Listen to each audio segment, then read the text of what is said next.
ಎಲ್ರಿಗೂ ನಮಸ್ಕಾರ. ನಾನಿವತ್ತು ತುಂಬಾ ಸಿಂಪಲ್ ಆಗಿ ಬ್ಯಾಚುಲರ್ಸ್ ಎಗ್ ಫ್ರೈ ಹೇಗೆ ಮಾಡ್ಕೊಳ್ಳೋದು ಅಂತ ತೋರಿಸ್ತಾ ಇದ್ದೀನಿ. ಚಪಾತಿ ಜೊತೆ ಆಗಿರ್ಬೋದು, ಇಲ್ಲ ಅನ್ನದ ಜೊತೆ ಸೈಡ್ ಡಿಶ್ ಆಗಿ ತುಂಬಾನೇ ಚೆನ್ನಾಗಿರುತ್ತೆ. ಟ್ರೈ ಮಾಡಿ ನೋಡಿ.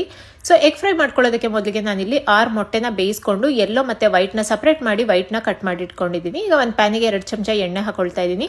ಎಣ್ಣೆ ಬಿಸಿ ಆದ ನಂತರ ಅರ್ಧ ಚಮಚ ಸಾಸಿವೆ, ಜೀರಿಗೆ ಹಾಗೆ 3 ಕಟ್ ಮಾಡ್ಕೊಂಡಿರೋ ಈರುಳ್ಳಿ ಹಾಕಿ ಈರುಳ್ಳಿ ಟ್ರಾನ್ಸ್ಪರೆಂಟ್ ಆಗೋವರೆಗೂ ಫ್ರೈ ಮಾಡಿಕೊಂಡು 1 ಚಮಚ ಬೆಳ್ಳುಳ್ಳಿ ಶುಂಠಿ ಪೇಸ್ಟ್ ಮತ್ತೆ 2 ಕಟ್ ಮಾಡ್ಕೊಂಡಿರೋ ಹಸಿಮೆಣಸಿನಕಾಯಿ ಹಾಕಿ ಬೆಳ್ಳುಳ್ಳಿ ಶುಂಠಿ ಇದೆಲ್ಲ ಹಸಿ ಸ್ಮೆಲ್ ಹೋಗೋವರೆಗೂ ಫ್ರೈ ಮಾಡಿ 1 ಚಮಚ ಖಾರದ ಪುಡಿ, 1 ಚಮಚ ಧನಿಯಾ ಪುಡಿ, ಒಂದು ಅರ್ಧ ಚಮಚ ಗರಂ ಮಸಾಲಾ ಪೌಡರು ಹಾಗೆ 1/4 ಚಮಚ ಜೀರಿಗೆ ಪೌಡರ್ನ ಹಾಕೊಂಡು ರುಚಿಗೆ ಉಪ್ಪನ್ನ ಹಾಕಿ ಒಂದ್ಸರಿ ಎಲ್ಲದನ್ನು ಮಿಕ್ಸ್ ಮಾಡಿ 1/4 ಲೋಟ ನೀರನ್ನ ಹಾಕಿ ಈ ಮಸಾಲದೆಲ್ಲ ಹಸಿ ಸ್ಮೆಲ್ ಹೋಗೋವರೆಗೂ 1 ಕುದಿ ಕುದಿಸ್ಕೊಳ್ತೀನಿ. 1 ಕುದಿ ಕುದ್ದಿದ ನಂತರ ಎಗ್ ವೈಟ್ನ ಹಾಕೊಳ್ತಾ ಇದ್ದೀನಿ.